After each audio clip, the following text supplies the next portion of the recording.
Hello student, आज हम बात करने वाले हैं एनर्जी के बारे में, ऊर्जा के बारे में। ऊर्जा क्या होती है, ऊर्जा के कितने प्रकार होते हैं और बहुत ही लाजवाब कंसेप्ट होंगे अपने ऊर्जा से रिलेटेड। तो सबसे पहले बात कर रहे हैं व्हाट इज द एनर्जी, ऊर्जा क्या होती है।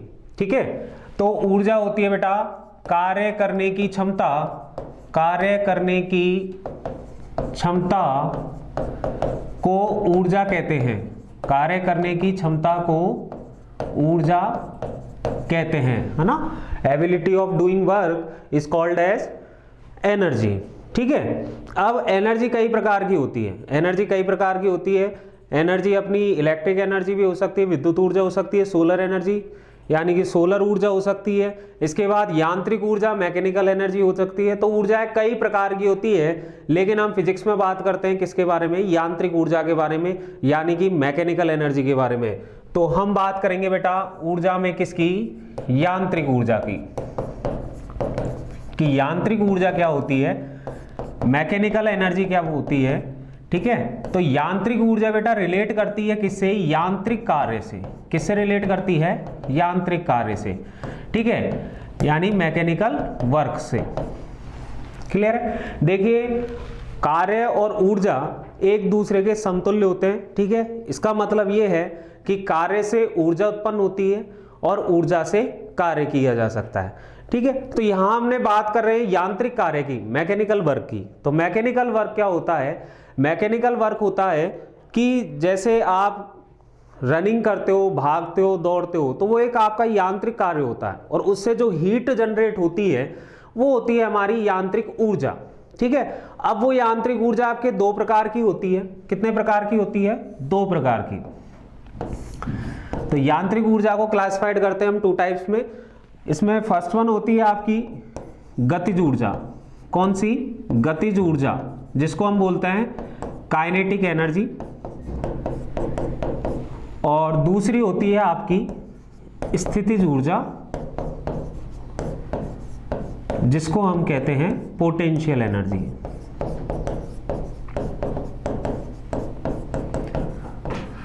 तो सबसे पहले हम बात करेंगे किसकी, गतिज ऊर्जा की। ठीक है, आगे हम ये भी कह सकते हैं, देखिए यांत्रिक ऊर्जा को दो प्रकार से हमने डिवाइड किया, गतिज ऊर्जा और स्थितिज ऊर्जा में। और हम ये भी कह सकते हैं आगे कि जो कुल यांत्रिक ऊर्जा है, कुल यांत्रिक ऊर्जा यानी टोटल मैकेनिकल एनर्जी जो होगी वो क्या होती है, एडिशन ऑफ काइनेटिक एनर्जी यानी कि गतिज ऊर्जा प्लस स्थितिज ऊर्जा यानी addition of kinetic energy plus potential energy. ठीक है, is equal to total mechanical energy, यानी गतिज ऊर्जा और स्थितिज ऊर्जा का योग कुल यांत्रिक ऊर्जा के बराबर होता है। क्लियर है सबको। चलिए, तो हमने यांत्रिक ऊर्जा के बारे में देखा कि यांत्रिक ऊर्जा क्या होती है, कोई भी यांत्रिक कार्य जो हम करते हैं उससे रिलेटेड जो ऊर्जा होगी, है ना, उस कार्य से जो ऊर्जा उत्पन्न होगी उसको हम यांत्रिक ऊर्जा कहते हैं। ठीक है, और इसके बाद यांत्रिक ऊर्जा आपकी दो प्रकार की होती है, गतिज ऊर्जा और स्थितिज ऊर्जा, काइनेटिक एनर्जी और पोटेंशियल एनर्जी। नेक्स्ट अब हम बात करेंगे सबसे पहले किसकी बेटा, काइनेटिक एनर्जी की। तो सबसे पहले बात कर रहे हैं हम गतिज ऊर्जा। तो बेटा सबसे पहले तो गतिज ऊर्जा होती क्या है, काइनेटिक एनर्जी होती क्या है, तो इसके नाम से ही पता चल रहा है बेटा गतिज। गतिज में बेटा ये जो गति वर्ड है, तो गति से रिलेटेड होती है हमारी काइनेटिक एनर्जी, यानी किसी वस्तु की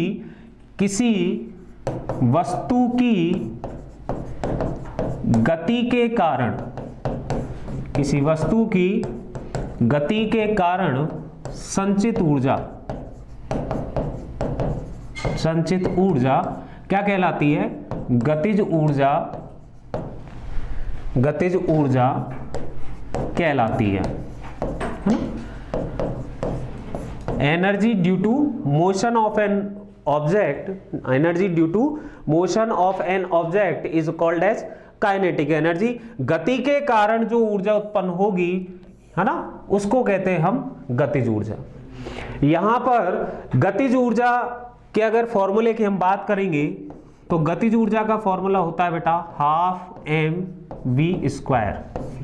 ठीक है, जहां पर m होता है वस्तु का द्रव्यमान, m क्या होता है, वस्तु का द्रव्यमान, और v क्या होता है, वस्तु का वेग, वेलोसिटी ऑफ बॉडी, और m होता है मास ऑफ बॉडी। तो ये अपना बना किसका, गतिज ऊर्जा का फॉर्मूला। क्लियर है। अब यहां से जैसे न्यूमेरिकल की बात करें तो न्यूमेरिकल कैसे बनेगा, न्यूमेरिकल है कि एक वस्तु है जिसका द्रव्यमान 40 किलोग्राम है तथा 10 मीटर पर सेकंड के वेग से गतिमान है, तो वस्तु की गतिज ऊर्जा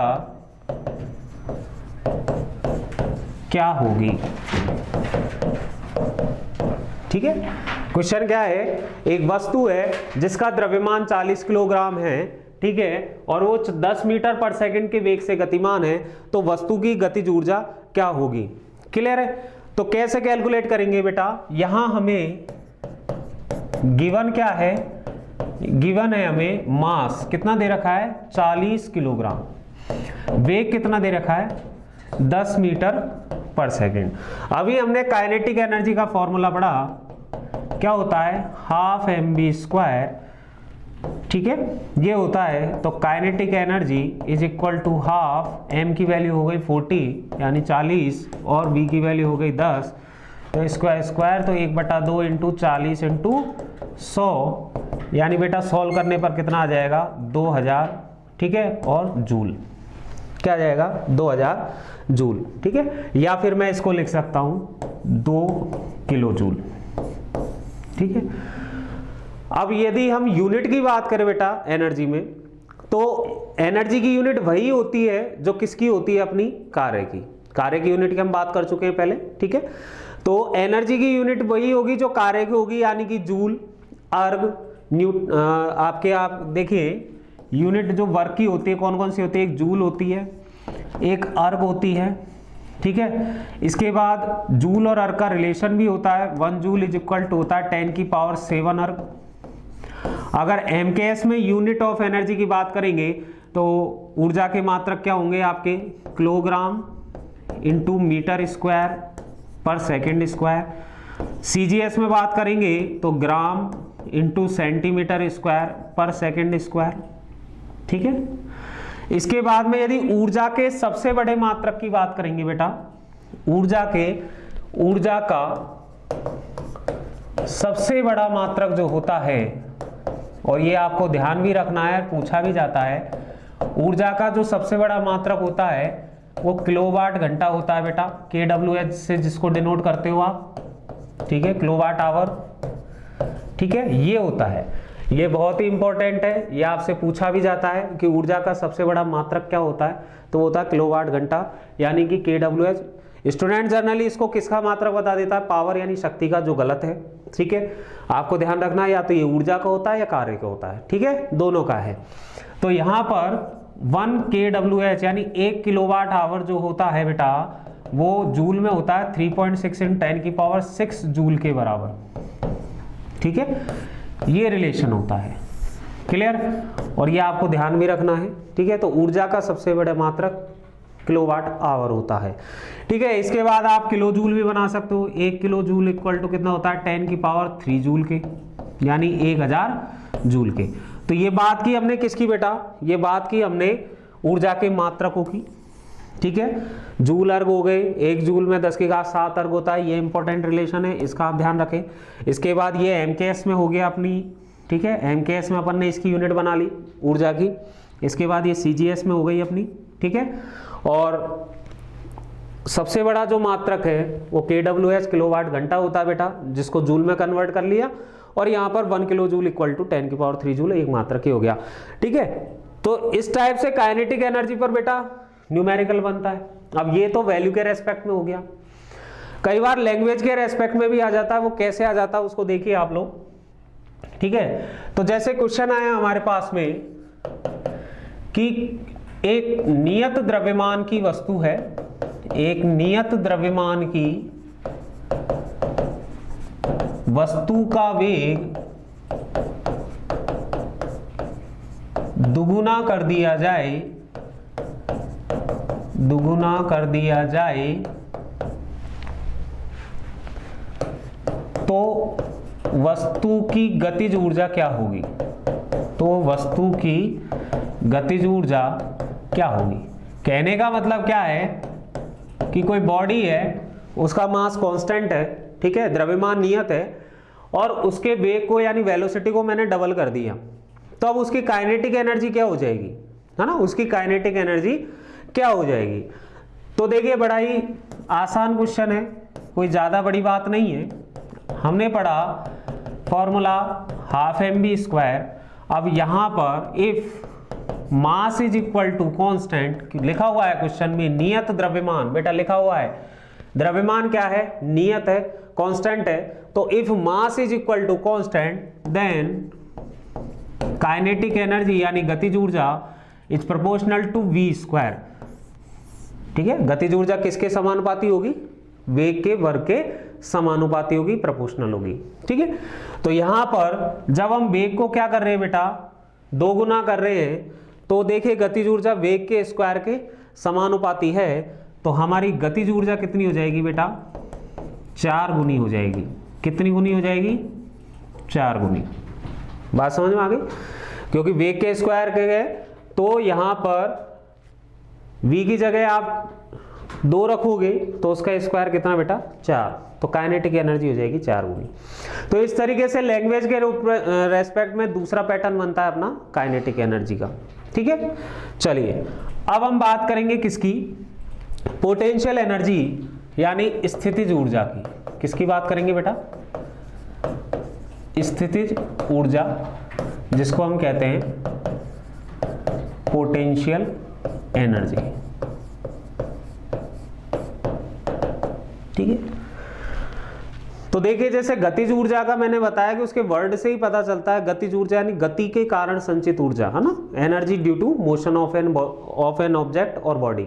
ठीक है, यहां पर इस वर्ड में स्थितिज ऊर्जा में हमें दिख रहा है बेटा क्या? स्थिति। क्या दिख रहा है? स्थिति, पोजीशन, है ना। तो किसी वस्तु की स्थिति या उसके अभिविन्यास यानी कॉन्फ़िगरेशन, ठीक है, या उसकी संरचना के कारण जो संचित ऊर्जा होती है, किस किस के कारण? स्थिति, कॉमा अभिविन्यास, कॉमा संरचना के कारण संचित ऊर्जा। ठीक है, स्थिति, पोजीशन, अभिविन्यास, कॉन्फ़िगरेशन, संरचना, साइज, शेप जो भी है के अनुसार संचित ऊर्जा, है ना, उसको हम कहते हैं स्थितिज ऊर्जा के। उसके कारण संचित ऊर्जा को क्या कहते हैं? स्थितिज ऊर्जा कहते हैं। तो ये तो हो गई डेफिनेशन।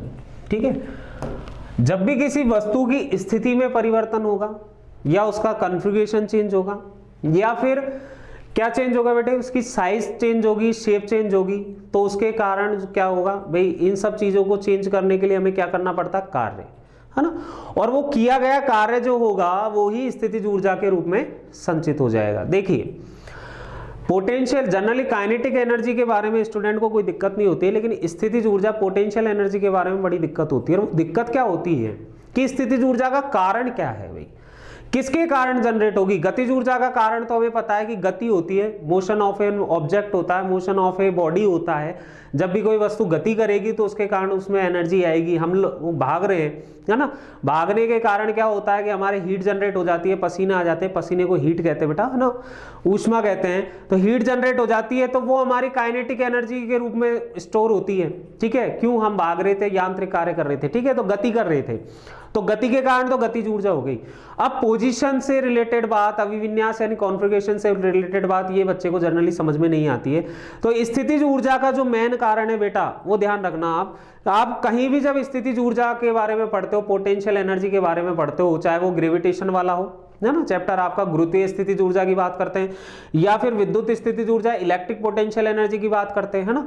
कहीं भी आप जब डेरिवेशन करते हो पोटेंशियल एनर्जी का, तो आप हमेशा एक बात देखते हो कि उस डेरिवेशन में आप पोटेंशियल एनर्जी का कोई डायरेक्ट फॉर्मूला नहीं होता जिससे आप पोटेंशियल एनर्जी निकाल लेते हो, है ना।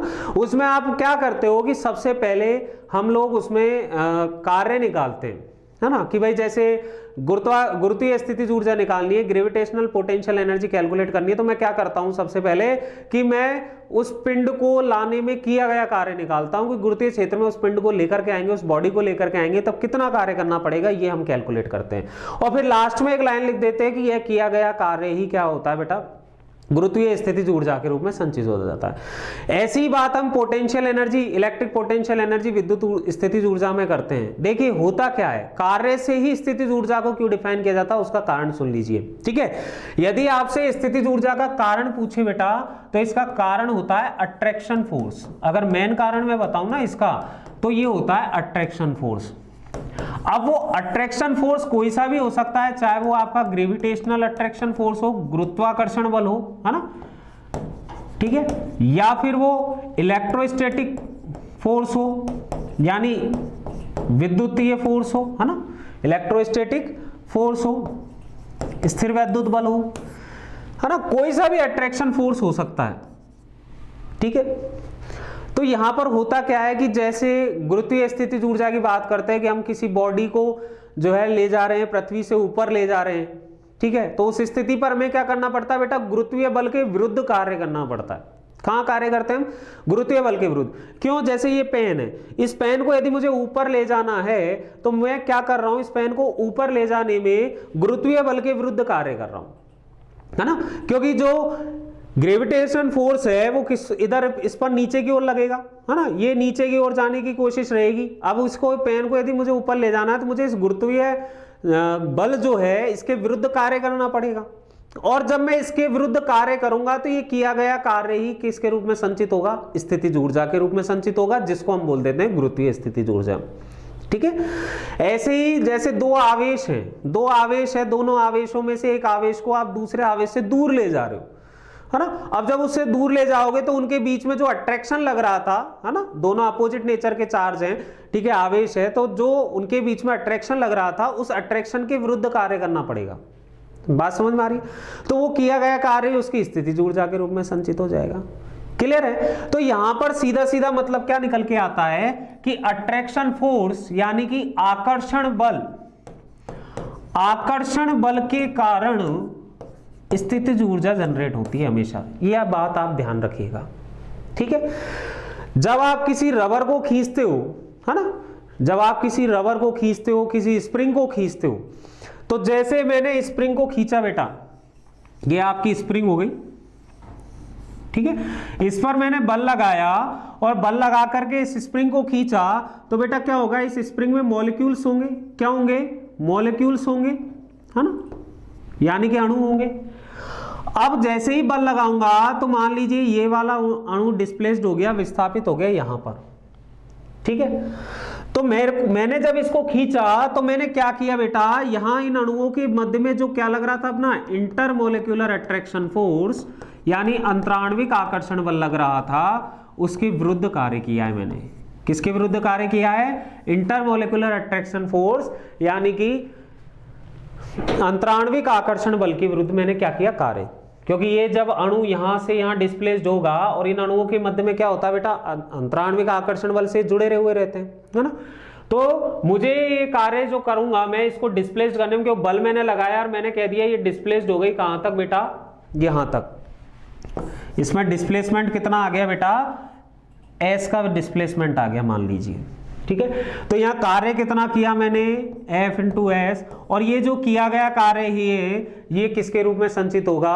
स्थितिज ऊर्जा के रूप में, क्योंकि ये कार्य मैंने किसके विरुद्ध किया है? अंतराण्विक आकर्षण बल के विरुद्ध, कि भैया इनका आकर्षण लग रहा था और उस आकर्षण से ज्यादा बल जब मैंने लगाया तब जाकर के स्प्रिंग क्या होगी बेटा? एक्सपेंड होगी, यानी कि प्रसारित होगी, ठीक है। तो यहां पर मुझे अंतराण्विक आकर्षण बल के विरुद्ध कार्य किया और यह किया गया कार्य ही स्प्रिंग की स्थितिज ऊर्जा के रूप में संचित हो जाता है, जिसको हम कहते हैं स्प्रिंग की प्रत्यास्थ स्थितिज ऊर्जा, ठीक है। तो कोई सा भी एग्जांपल ले ले हम, ग्रेविटेशन वाला मैंने आपको बताया, इलेक्ट्रोस्टैटिक फोर्स वाला आपको बताया, इसके बाद इंटरमोलिकुलर अट्रैक्शन फोर्स वाला बताया, तो तीनों में बात क्या निकल के आई कि जहां भी आकर्षण बल होता है उस आकर्षण बल के विरुद्ध में यदि हम कार्य करते हैं तो वो किया गया कार्य ही संचित होता है किसके रूप में, स्थितिज ऊर्जा यानी पोटेंशियल एनर्जी के रूप में। ये बहुत बड़ी बात मैंने बेटा आपको बताई है ना। जनरली आप बुक्स में पढ़ते हो तो ये लाइनें लिखी हुई मिलती है, स्थिति अभिविन्यास संरचना के कारण संचित ऊर्जा को स्थितिज ऊर्जा कहते हैं। अब स्टूडेंट कंफ्यूज होता रहता है कि स्थिति के कारण कैसे ऊर्जा संचित होगी, अभिविन्यास के कारण कैसे ऊर्जा संचित होगी। तो देखिए यहां पर देखिए बेटा, क्या यहां मॉलिक्यूल की पोजीशन चेंज नहीं हुई है ना। इस स्प्रिंग का कॉन्फ़िगरेशन चेंज नहीं हुआ बेटा, इसकी संरचना चेंज नहीं हुई। तो यहां पर इस स्प्रिंग वाले एग्जांपल में देखते हैं तो स्थिति भी चेंज हुई, अभिविन्यास चेंज हुआ, संरचना चेंज हुई है ना, कॉन्फ़िगरेशन चेंज हुआ, शेप चेंज हुई, इसके बाद में आपकी पोजीशन चेंज हुई। तो उस कंडीशन पर यहां उसको चेंज करने में हमको कार्य करना पड़ा और वो कार्य ही किसके रूप में संचित हो जाता है, स्थितिज ऊर्जा के रूप में संचित हो जाता है। क्लियर है। तो इस तरीके से हम क्या बात करते हैं कि स्थितिज ऊर्जा का जो मेन सोर्स है, मेन कारण है, वो क्या होता है, अट्रैक्शन फोर्स होता है, आकर्षण बल होता है। और इसीलिए बेटा कि स्थितिज ऊर्जा का जैसे गतिज ऊर्जा का फॉर्मूला तो फिक्स होता है कि हाफ mv² है ना, 1/2 mv² है। स्थितिज ऊर्जा का कोई फॉर्मूला फिक्स नहीं होता है। आपसे पूछा जाए कि स्थितिज ऊर्जा का फॉर्मूला क्या है तो आप एक फॉर्मूला नहीं बता सकते, क्योंकि हर स्थितिज ऊर्जा का अलग अलग फॉर्मूला होता है जिनके आगे हम डिस्कशन भी करेंगे। ठीक है, हर एक स्थितिज ऊर्जा का अलग फॉर्मूला होता है। क्यों होता है, क्योंकि हर एक स्थिति में किया गया कार्य अलग अलग आएगा और वो किया गया कार्य ही स्थितिज ऊर्जा के बराबर करेंगे। इस कारण से स्थितिज ऊर्जा का एक फिक्स फॉर्मूला कभी भी नहीं होता है। अब यहां पर हम एक बात कर रहे हैं बेटा कि जैसे कोई वस्तु थी जिसका द्रव्यमान था m, कोई वस्तु थी जिसका द्रव्यमान था m, ठीक है, और उस वस्तु को मैंने ऊपर की तरफ फेंका, उस वस्तु पर बल लगा करके मैंने उसको ऊपर की तरफ उछाला, फेंका। जैसे ये पेन है, इस पर मैं बल लगा करके ऊपर की तरफ इसको फेंकता हूं, ठीक है, और मैंने कह दिया कि ये वस्तु कितनी गई बेटा, यहां पर पहुंच गई अपनी, कितनी पहुंच गई है, h हाइट ऊपर पहुंच गई। ये हाइट कितनी है बेटा अपनी, h। क्लियर, समझ में आ रहा है कि किसी वस्तु को मैंने ऊपर की तरफ फेंका, ठीक है, m द्रव्यमान की वस्तु थी, उसको ऊपर की तरफ मैंने फेंका, वर्टिकली मोशन उसकी करवाई, ऊर्ध्वाधर उसकी गति मैंने करवाई, और वो कहां पर पहुंच गई बेटा, h ऊंचाई पर, स्मॉल h ऊंचाई पर वो पहुंच जाती है। तो इस स्थिति में वस्तु की स्थितिज ऊर्जा क्या होगी, है ना, इस स्थिति में पोटेंशियल एनर्जी क्या होगी, ये हम बात कर रहे हैं। तो देखिए बेटा, मैंने अभी आपको बताया कि स्थितिज ऊर्जा का कोई फॉर्मूला डायरेक्ट नहीं है, उसको निकालने के लिए आपको किया गया कार्य निकालना पड़ेगा उस कंडीशन में, यानी वर्क डन कैलकुलेट करना पड़ेगा कि उस पोजीशन में वर्क डन क्या हो रहा है। यहां पर मैंने इसको ऊपर फेंका, ठीक है, h ऊंचाई तक, तो मैं क्या निकालूंगा बेटा, h ऊंचाई तक जाने में या h ऊंचाई तक इस वस्तु को ले जाने में किया गया कार्य, ठीक है। अब साहब कार्य कैसे निकालेंगे, तो इससे पहले हम कार्य में बात कर चुके हैं कि किसी भी पिंड को यदि h ऊंचाई वर्टिकली मूव करवाया जाए, ऊर्ध्वाधर गति करवाई जाए, तो उस स्थिति में कार्य कितना होता है, तो बेटा वो कार्य कितना होता है, mgh के बराबर होता है। ये हम बात कर चुके हैं, ठीक है।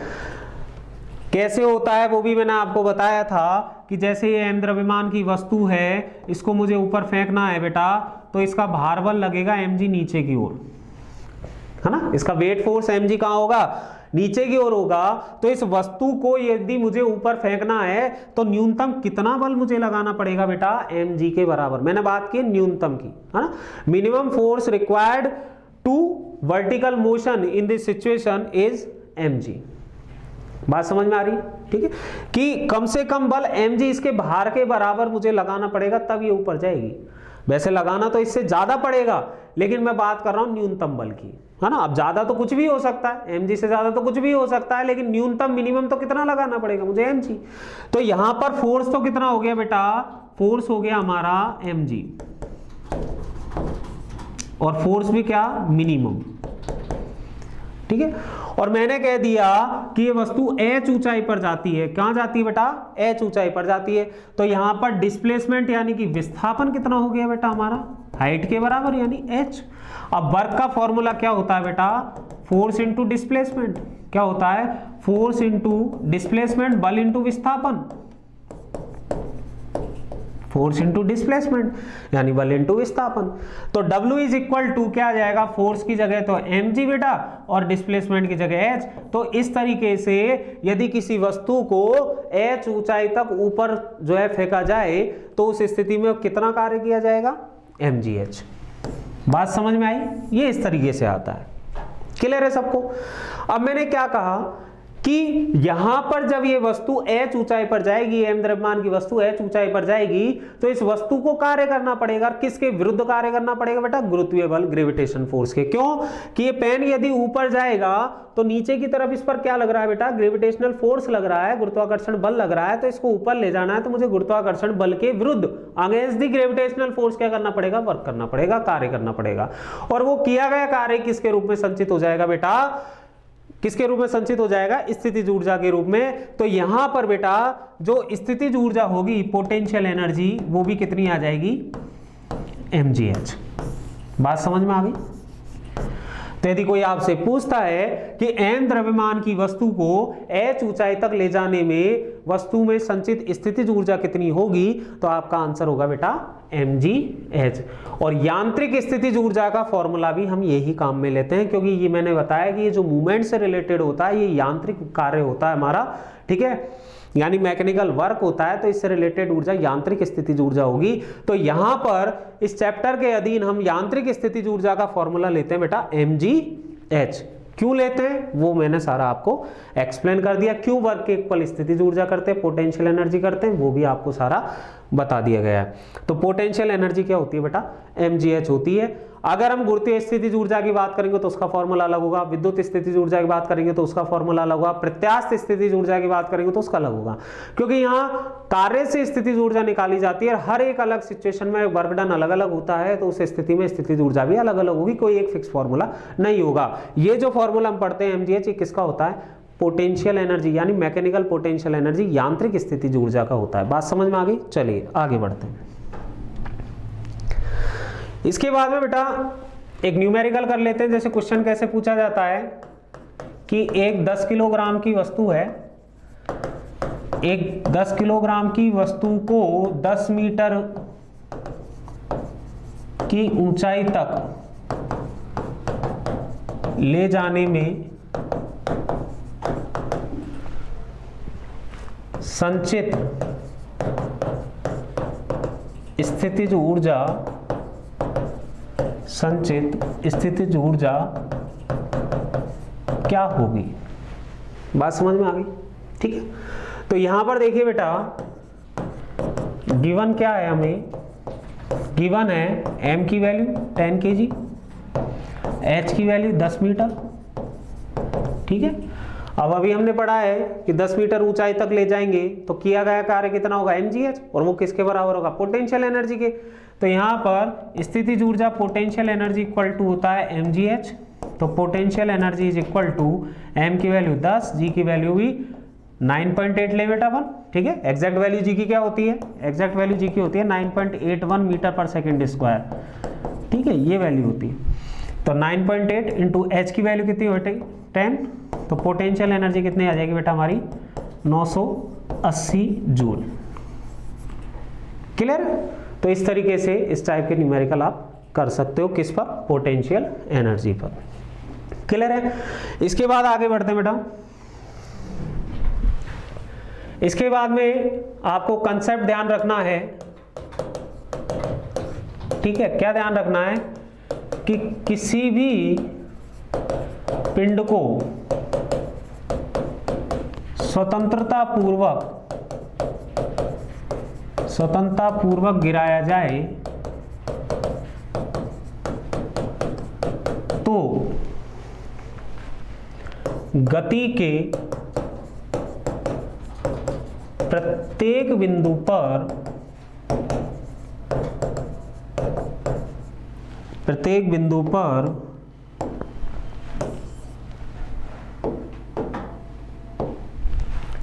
कुल यांत्रिक ऊर्जा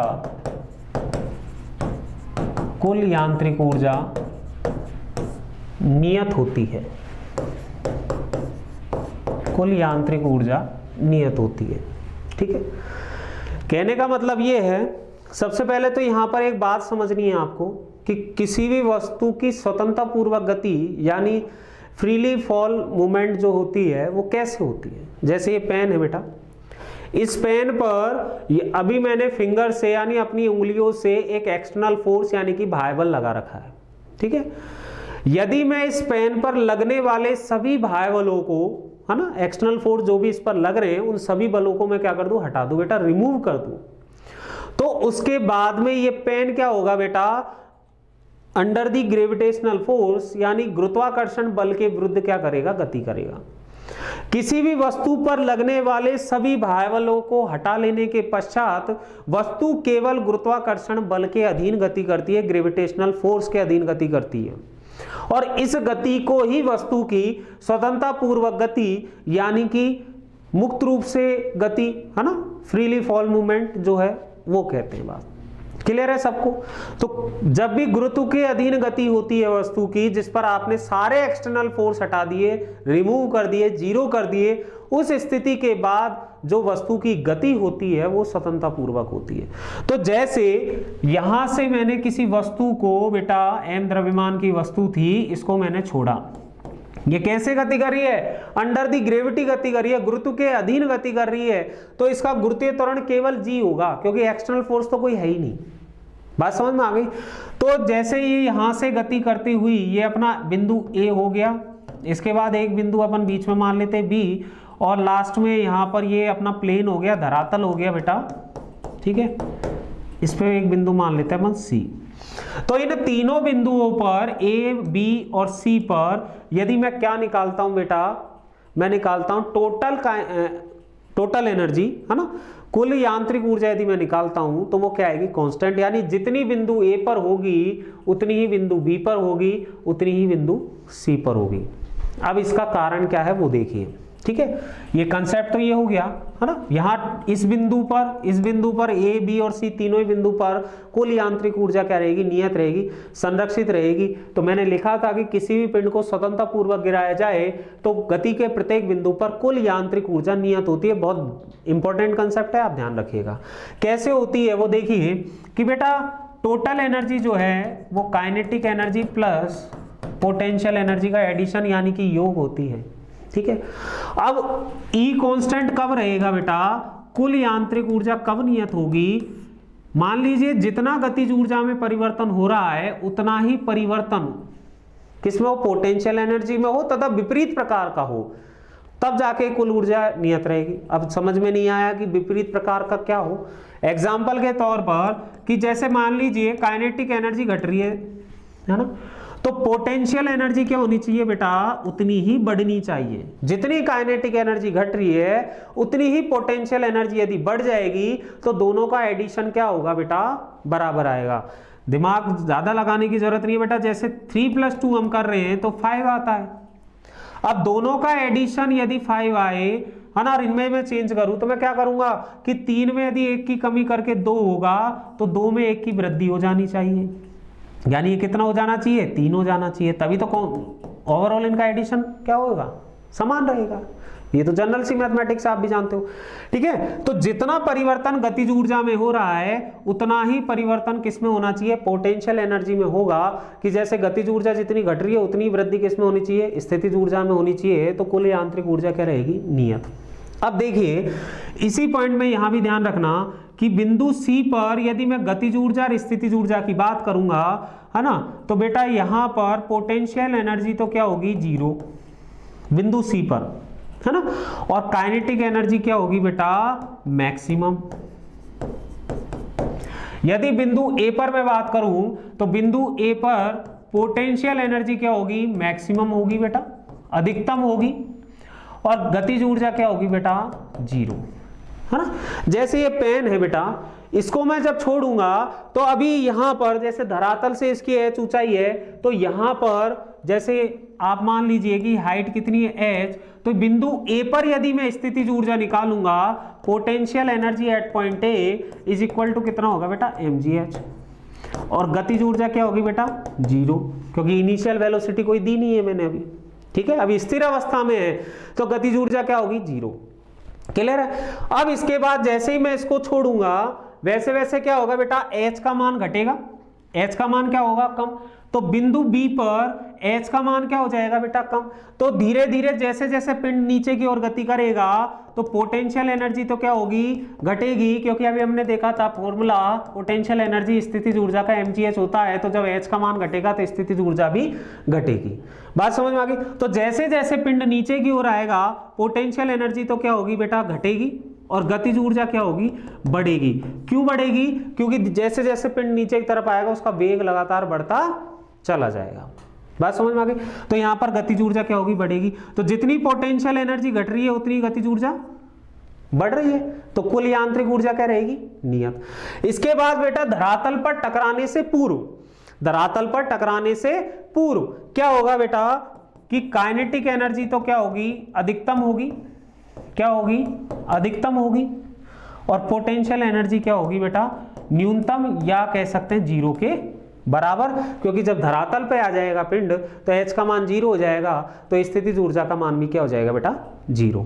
क्लियर है। और काइनेटिक एनर्जी क्या हो जाएगी अधिकतम। तो यहां हम देख क्या रहे हैं, यहां हम ये देख रहे हैं कि जैसे जैसे स्थितिज ऊर्जा घट रही है तो गतिज ऊर्जा उतनी ही बढ़ रही है, तो कुल यांत्रिक ऊर्जा क्या हो गई बेटा नियत। और इसी को यहां पर देखिए आप, ठीक है, कि अगर काइनेटिक एनर्जी जितनी बढ़ रही है उतनी पोटेंशियल एनर्जी क्या हो रही है बेटा घट रही है, तो उस स्थिति पर टोटल एनर्जी क्या रहेगी कांस्टेंट रहेगी। और इसी बात को हम क्या कहते हैं बेटा यांत्रिक ऊर्जा संरक्षण का नियम।